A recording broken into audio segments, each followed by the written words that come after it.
Friends, हम बात करते हैं इस वीडियो के अंदर आपके पास Tata small cap mutual fund. आपको पता है कि स्मॉल कैप्स के अंदर आप इन्वेस्ट करते हैं तो आपको हाई वोलेटिलिटी के साथ हाई रिटर्न्स के चांसेस मिलते हैं। अगर हम इस फंड को देखें, ये फंड बहुत पुराना फंड नहीं है। अगर हम देखें तो सिर्फ ओराइजन इसका ऑलमोस्ट 2018 यानी कि पास हमारे पास ऑलमोस्ट 5 इयर्स की हिस्ट्री है, जो स्मॉल कैप की कैटेगरी के अंदर हम बोलेंगे बहुत ऐसा कोई बहुत पुराना फंड नहीं हुआ, क्योंकि हमारे पास ऐसे कई सारे फंड हैं जो मोर देन 10 इयर्स के भी हैं। तो फंड वैसे जितना पुराना होता है उतना बेटर हमारे पास उसकी हिस्ट्री होती है, उसके रिटर्न्स देखने के लिए और उसकी परफॉर्मेंस देखने के लिए। बट स्टिल इसने लास्ट 5 इयर्स के अंदर काफ़ी सिग्निफिकेंट सिग्निफिकेंट आप बोल सकते हैं, एक बोल सकते हैं काफ़ी बढ़िया नाम बनाए हैं। रिटर्न्स परफॉर्मेंस इसकी काफ़ी बढ़िया है, रिस्क भी काफ़ी अच्छे मैनेज कर रहा है। हम इसको डिटेल में देखेंगे इस वीडियो के अंदर। तो जैसे मैंने आपको बताया, हमारे पास 5 ईयर्स से ये फंड एग्जिस्टेंस में है। अगर हम एसेट अंडर मैनेजमेंट देखें तो बहुत ज़्यादा नहीं, ऑलमोस्ट 6000 करोड़ का। अभी रिसेंटली इसके अंदर जो है आप लमसम इन्वेस्टमेंट बंद हुई है, यानी कि जो फंड मैनेजर है वो कंट्रोल कर रहा है। वो ये नहीं चाहता कि इसका एयूएम बहुत ज़्यादा बढ़ जाए, बहुत जल्दी बढ़ जाए, क्योंकि फिर उसको फंड एलोकेशन के अंदर मुश्किल आती है, दिक्कत आ सकती है। और ऐसा क्यों है? क्योंकि अगर आप इसका मार्केट कैप, अगर आप इस पर्टिकुलर फंड का मार्केट कैप देखें कि इसने कहाँ-कहाँ पे एलोकेशन किया हुआ है, क्योंकि काफ़ी सारे फंड्स जो होते हैं even though there are small caps, but वो थोड़ा बहुत इन्वेस्टमेंट अपना large caps and mid caps के अंदर भी करते हैं, सो दैट वो बैलेंस आउट हो पाए।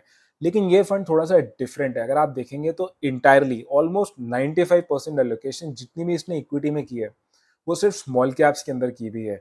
नेग्लिजेंट आप बोल सकते हैं, लेस देन 1% आपका है mid caps and large caps के अंदर। तो ये कहीं न कहीं आपको चांस देता है, मौका देता है कि आपकी वोलेटिलिटी ज़्यादा होगी, रिस्क ज़्यादा बढ़ सकता है आपके, लेकिन रिटर्न्स के चांसेस भी ज़्यादा बन सकते हैं। क्योंकि ये प्योरली प्योरली आपका स्मॉल कैप्स के अंदर कर रहा है इन्वेस्ट, इसीलिए थोड़ा-सा अपना बोल सकते हैं कैश का जो एक कंपोनेंट है वो भी मेंटेन रखता है, क्योंकि आपको पता है जब मार्केट ज़्यादा वैल्यूएशन हो जाती है, उसकी बहुत ज़्यादा हाई वैल्यू हो जाता है, उस टाइम पे फंड मैनेजर थोड़ा-सा कैश बचा के रखता है कि जब वो थोड़ा-सा स्मॉल कैप या आपकी परफॉर्मेंस थोड़ी डाउन आएगी, वैल्यूएशंस डाउन होंगे, उस टाइम पे वो मार्केट में डिप्लॉय कर सकता है। लेकिन ये जो चीज़ है इसकी कि मार्केट कैप के अंदर टोटली स्मॉल कैप्स इसके अंदर एलोकेटेड है, this makes it a fund little different. थोड़ा-सा इसको वोलेटिलिटी देता है, रिस्क भी बनाता है, लेकिन रिस्क के लिए हम एक्चुअल रिस्क पैरामीटर्स पे भी आएँगे। अगर हम आगे बढ़ते हैं तो ये जो हमारे पास म्यूचुअल फंड है, इसके अंदर 60 नंबर ऑफ स्टॉक्स हैं। तो आप बोल सकते हैं काफ़ी compact compact diversified mutual fund है। क्योंकि नॉर्मली अगर आप कैटेगरी एवरेज भी आप देखेंगे तो उन फंड्स के अंदर most than 75-80 number of stocks minimum होते हैं। तो आप बोल सकते हैं कि थोड़ा-सा आपका कॉम्पैक्ट, आपका कंसंट्रेटेड म्यूचुअल फंड्स है as compared to the category average. इसके अंदर हम जो कंपेयर कर रहे हैं, हमने जो बेंचमार्क कंसीडर किया वो निफ्टी 250 टोटल रिटर्न इंडेक्स, हमने अपना बेंचमार्क माना है। आइए अगर हम देखते हैं, हम अपने रिस्क पैरामीटर्स पे आते हैं। तो रिस्क के अंदर हमने मोस्टली डिस्कस करते हैं आपके स्टैंडर्ड डेविएशन, आपके रेशियोज़। तो अगर हम स्टैंडर्ड डेविएशन पे आएँ, जहाँ पे हमने बेंचमार्क और इंडेक्स दोनों से ही कंपेयर किया है, यहाँ पे आपको अच्छा लगेगा कि considering even though Tata small cap के अंदर मोस्टली आपका सारा एलोकेशन स्मॉल कैप्स के अंदर है, लेकिन स्टैंडर्ड डेविएशन जिसकी वैल्यू कम होनी चाहिए, यहाँ पे आपकी कैटेगरी और इंडेक्स से बेटर है। तो यानी कि ये एक अच्छा हमारे पास इंडिकेशन हो जाती है रिस्क पैरामीटर से। अगर हम आगे बढ़ें, शार्प रेशियो देखिए, आपको पता है इसका मतलब होता है कि फंड्स के कैसे रिस्क मैनेज कर रहा है आपका। तो आपका इसका मतलब होता है रिटर्न्स बाय रिस्क, यानी कि ज़्यादा वैल्यू होगी तो आपके ज़्यादा रिटर्न्स और लेस रिस्क। यहाँ पे आप देखेंगे तो आपका अगेन बेंचमार्क और इंडेक्स से वैल्यू बेटर है। तो अगर हम क्यूमुलेटिवली देखें, आपके रिस्क पैरामीटर्स आपके मैनेज हो रहे हैं बेटर, तो ये एक पॉजिटिव बात हो जाती है हमारे पास टाटा स्मॉल कैप फंड के बारे में।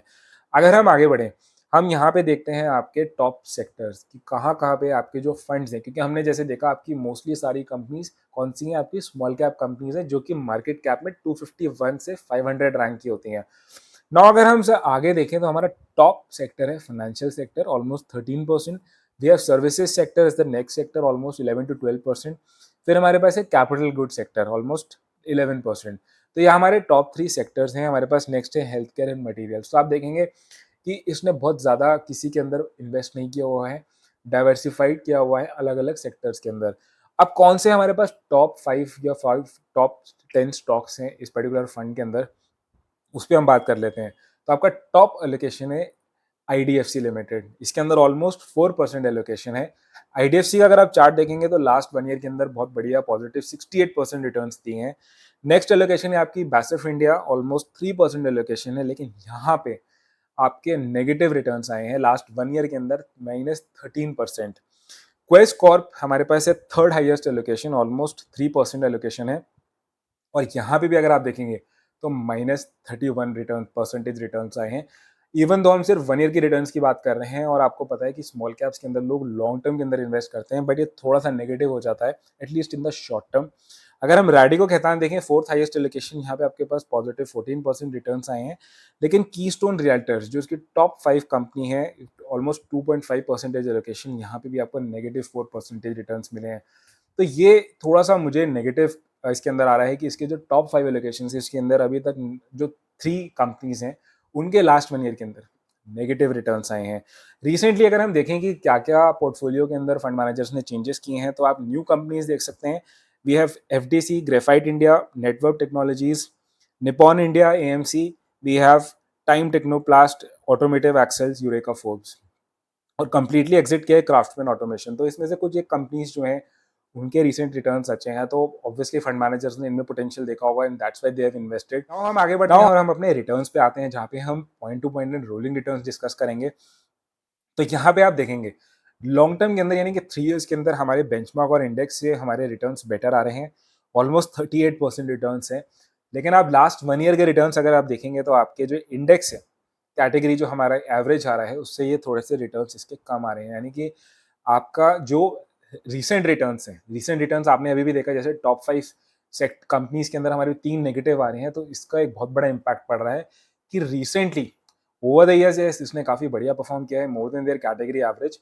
और रोलिंग रिटर्न्स भी आप देखेंगे तो यहाँ पे कंफर्टेबली आपके 1 ईयर एंड 3 इयर्स के अंदर अच्छी तरीके से बीट किए हैं। सो इवन दो आपके रोलिंग रिटर्न्स की वैल्यू ज्यादा मैटर करती है, लेकिन दिस इज अ पॉइंट कि आपका एटलीस्ट रिसेंट के टाइम पे इसकी परफॉर्मेंस थोड़ी सी अंडर परफॉर्म किया है। लेकिन मैं आपको बता दूं कि आप एक स्मॉल कैप्स के अंदर लॉन्ग टर्म होराइजन है तभी इन्वेस्ट करिए। और अगर आपने ऑलरेडी इन्वेस्ट किया हुआ है, जस्ट बिकॉज कि 1 साल के अंदर थोड़े से रिटर्न्स कम आ गए हैं, दैट डजंट मीन कि अब आप इसमें से पैसा निकाल के किसी और फंड के अंदर डाल लें। क्योंकि आपको इस मेंटालिटी से और स्ट्रैटेजी से कभी भी स्मॉल कैप्स के अंदर इन्वेस्ट नहीं करना है। किसी भी फंड में आप कन्विक्शन रख रहे हैं, तो प्लीज उसको थोड़ा सा इन्वेस्टेड रखिए। जल्दीबाजी मत करिए कि ये फंड देखा, उसकी परफॉर्मेंस अच्छी है तो इसमें कर दूं, इसमें कर दूं।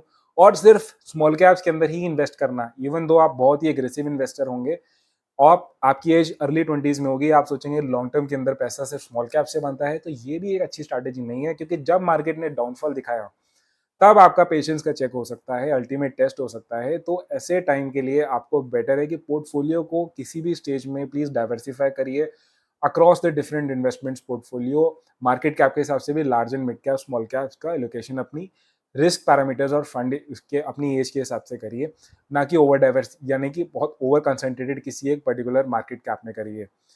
आपको कुछ डाउट आते हैं, आपने किस फंड के अंदर इन्वेस्ट किया हुआ है, नीचे मेंशन करिए। आप किसी और टॉपिक पे वीडियो चाहते हैं, उसका नाम भी मेंशन करिए। चैनल को प्लीज सब्सक्राइब करिए, वीडियो को लाइक करिए। हम मिलेंगे नेक्स्ट वीडियो के अंदर। Until then, thank you for watching this video. Thanks a lot.